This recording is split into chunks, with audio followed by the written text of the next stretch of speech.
Hai para pembelajar, Assalamualaikum warahmatullahi wabarakatuh. Kembali lagi di Sumber Belajar. Kali ini kita akan membahas kata penghubung implikasi. Kata penghubung implikasi ini merupakan hubungan sebab akibat ya. Maaf. Nah, implikasi adalah kalimat majemuk yang mengandung makna hubungan sebab akibat. Kalimat majemuk yang ditandai dengan kata bila atau jika, bla bla bla, maka ya. Ini hubungan sebab akibat. Jika pernyataan pertama, maka pernyataan kedua di dalam kalimat majemuk. Pernyataan tunggal pertama disebut antecedent dan kedua konsekuen ya. Ya, jadi pernyataan tunggal pertama itu disebut antecedent atau hipotesis istilah lainnya, dan pernyataan kedua yang atau sebagai akibat disebut juga konsekuen atau kesimpulannya. Nah, implikasi ini pernyataan majemuk dengan yang dihubungkan dengan kata implikasi bernilai benar, bernilai salah hanya jika pernyataan pertama benar dan yang kedua salah ya. Nanti kita lihat di tabel kebenaran. Disimbolkan dengan tanda seperti ini, tanda panah dari kiri ke kanan ya. Lalu kita lihat tabel kebenaran. Nah, semua ini bernilai benar. Semua bernilai benar kecuali yang ini. Salah, pernyataan pertamanya benar, pernyataan keduanya salah, maka pernyataan majemuk implikasi ini salah. Untuk mudah mengingatnya, sebuah tips dari saya, kita cara bacanya seperti ini. Jika benar disalahkan, maka salah. Oke. Nah, yang lain itu udah benar-benar, benar dibenarkan benar, salah dibetulkan benar, salah disalahkan benar ya. Nah, maksud saya cukup kata ini saja kita ingat.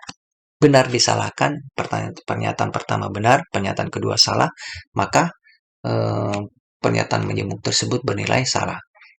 Jika benar disalahkan, maka itu salah gitu. Untuk mudah mengingatnya, itu salah satu tips dari saya.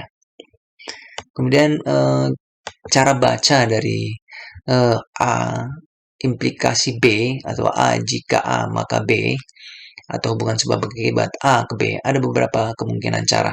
Cara pertama yang lazim kita tahu yaitu bila atau jika A maka B ya. Bila jika A maka B. Cara kedua jika A B ya. Itu ada tanda komanya, ingat, lihat. Jika A B. Oke. B jika A. Nah, B bila atau jika A. Nah, kemudian cara keempat A hanya jika B. A hanya bila atau jika B. Maka A mengakibatkan B.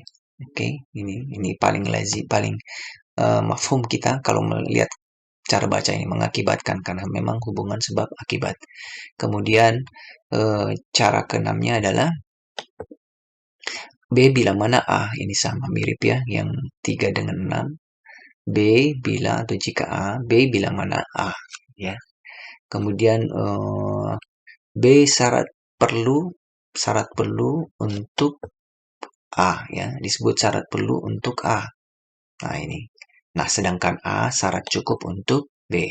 Nah, ini 8 cara baca sejauh ini yang kita bisa bahas. Kemungkinan ada cara lain atau yang, tapi cukup 8 ini yang kita bahas di video kita kali ini. Nah, coba kita latihan atau coba menerapkan pada pernyataan berikut ini. Kita punya A kehujanan, pernyataan B Tony demam. Nah, hubungan implikasinya kita coba terapkan pada cara membaca pertama. Jika kehujanan, maka Tony demam, oke? Ya, jika kehujanan, maka Tony demam. Atau bila kehujanan, maka Tony demam. Jika kehujanan, Tony demam. Ya, oke. Jika kehujanan, Tony demam. Tony demam jika kehujanan. Nah, bila atau jika kehujanan. Nah, kehujanan hanya bila atau hanya jika Tony demam. Nah, kalau kita lihat Tony demam, ya berarti tadi kehujanan dia. Oke.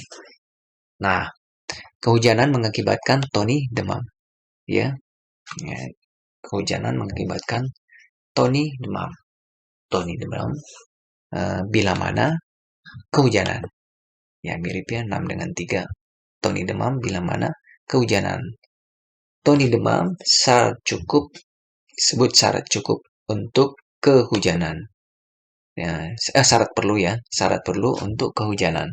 Sedangkan kehujanan syarat cukup untuk Tony demam. Ya.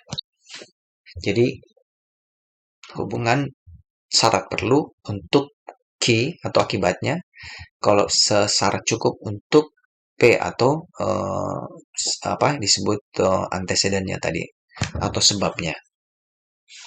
Nah, kita bisa melangkah ke penerapan kalimat berikutnya.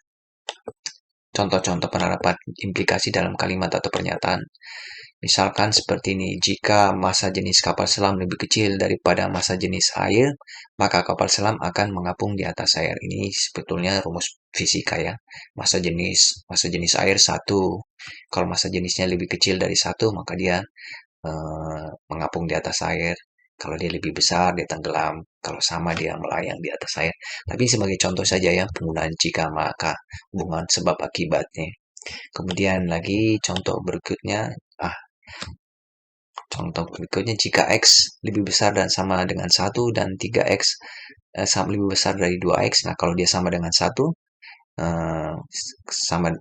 sama dengan 1, maka 6X, 4X lebih besar juga 6X dan 4X.